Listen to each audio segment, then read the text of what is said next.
Presiden sementara, Indonesia membom West Papua dengan senjata yang dibeli di Eropa. Pernyataan, edisi tanggal 15 Juni tahun 2022. Kami sekarang memiliki bukti kuat bahwa Indonesia diam-diam membom West Papua dengan amunisi yang dibeli di Eropa. Sebuah laporan oleh Konflik Armament Research CAR, sebuah kelompok pemantau senjata, telah menunjukkan bahwa Indonesia mengubah mortir yang dibeli dari Serbia untuk digunakan dalam serangan militer di desa-desa West Papua. Operasi militer Indonesia yang berulang telah menciptakan krisis kemanusiaan di West Papua. Menurut PBB, antara 60.000 dan 100.000 orang pedesaan West Papua telah mengungsi selama 4 tahun terakhir.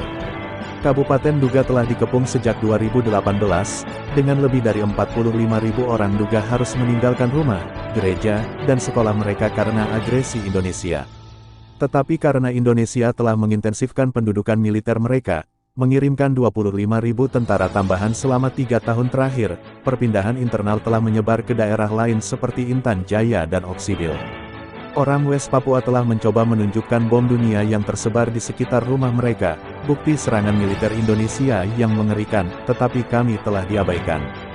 Melihat orang-orang saya memegang bom membawa kembali kenangan traumatis masa kecil saya, ketika helikopter datang dan mengebom desa saya di dataran tinggi. Kemudian, seperti sekarang, penduduk desa yang tidak berdaya, wanita dan anak-anak dan orang tua, yang paling menderita. Berkat laporan ini, kami memiliki bukti bahwa amunisi yang dibeli dari Eropa secara langsung berkontribusi pada pemindahan orang-orang saya. Kami membutuhkan kunjungan ke West Papua oleh Komisaris Tinggi PBB untuk Hak Asasi Manusia. Kasus kunjungan ini tidak pernah lebih jelas. Perang yang diperjuangkan Indonesia melawan West Papua adalah ilegal menurut hukum internasional. Orang West Papua telah menyerukan kunjungan PBB selama bertahun-tahun, tetapi karena pengaruh Indonesia dan sikap apatis dunia luar, kami tidak ditanggapi dengan serius. Sama seperti mereka mencegah jurnalis dan LSM beroperasi di West Papua, Indonesia secara konsisten memblokir kunjungan PBB karena mereka tahu apa yang mereka lakukan adalah ilegal. Mereka menggunakan pengaruh mereka, kekuatan dan uang mereka untuk menyerang seruan kami untuk penentuan nasib sendiri dan hak asasi manusia. Inilah yang terjadi di kampung halaman saya di Oxford, di mana dua pengusaha Indonesia telah membeli klub sepak bola lokal, Oxford United. Mengapa? Hanya karena kehadiran saya di sini, untuk menakut-nakuti saya dan mempengaruhi kota melawan saya. Ini bukan satu-satunya investasi Indonesia baru-baru ini di Oxford. Pada tahun 2017, Kedutaan Besar Indonesia mensponsori Karnaval Chowli Road.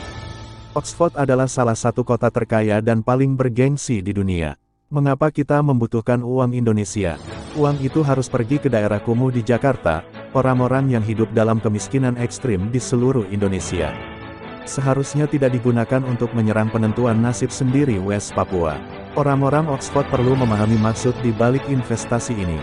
Salah satu pemilik baru, Anindya Bakri, adalah investor besar di tambang Grasberg, di mana selama 50 tahun orang-orang saya dibunuh dan hutan kami ditebang. Sepak bola adalah permainan rakyat dan Oxford United adalah klub rakyat. Semua orang bangga dengan mereka di sini, termasuk saya. Tapi ini uang darah. Indonesia tahu taktik ini tidak akan berhenti berjuang untuk merdeka, untuk penentuan nasib sendiri dan kemerdekaan. Hanya ada satu solusi damai untuk masalah ini, agar Presiden Widodo duduk bersama saya dan membahas referendum kemerdekaan. Sudah saatnya Indonesia mendengarkan seruan kita, dan membiarkan kita menentukan nasib kita sendiri. Benny Wenda, Interim Presiden, Pemerintahan Sementara ULMWP.